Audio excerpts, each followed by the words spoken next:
Magandang araw sa inyo mga ka-farmland. Muli ito si Jem, ang inyong tagapaglingkod, tagapagbalita ng magagandang property. At ito po yung right of way. Yan, nakikita po ninyo yan.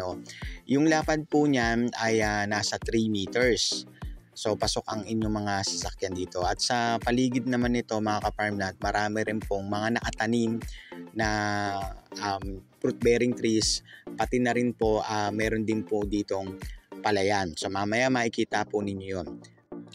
At para naman po sa mga bago naming viewers, huwag nyo po sanang kalimutan mag-subscribe at pindutin na rin ang notification bell para lagi po kayong updated sa mga bagong videos po na i-upload namin.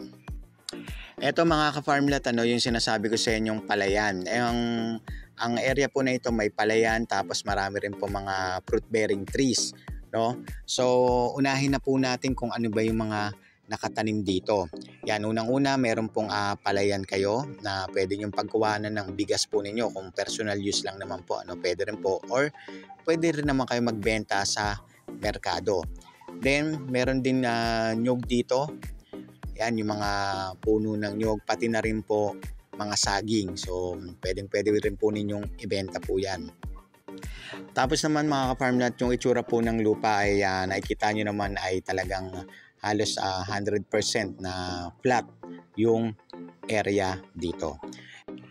At mga ka-farmland, pag-usapan na rin po natin yung distansya niya. Kung manggagaling po kayo sa Manila hanggang dito sa lugar na ito ay 2 hours and 56 minutes. Meron po siyang 79.3 kilometers. At dito rin yan matatagpuan sa Pami, Laguna.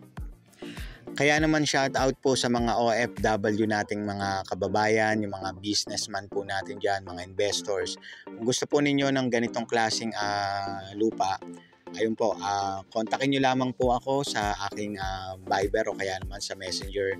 Jeremy Ortua yung name ko doon.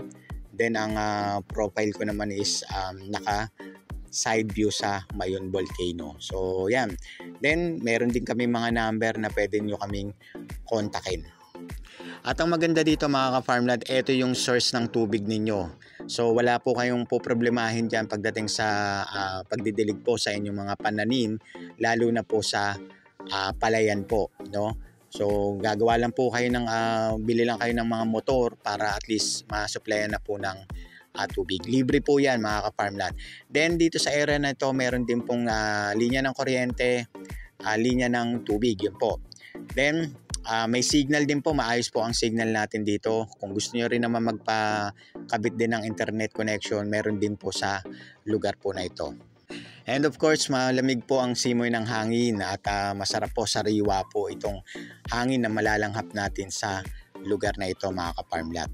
Ngayon ay pag-usapan na po natin yung total area naman ito ay nasa 8,792 square meters. 8,792 square meters. Kapag once po na na-avail nyo ito mga ka-farmland at sinukat po o sinurvey po uli ninyo, yung excess po na lupa nito ay ibibigay na lamang po sa inyo ng may-ari. Then yung sa price naman po mga ka-farmland, hindi ko muna babanggitin kasi baka hindi naman agad mabili, so baka magbago pa.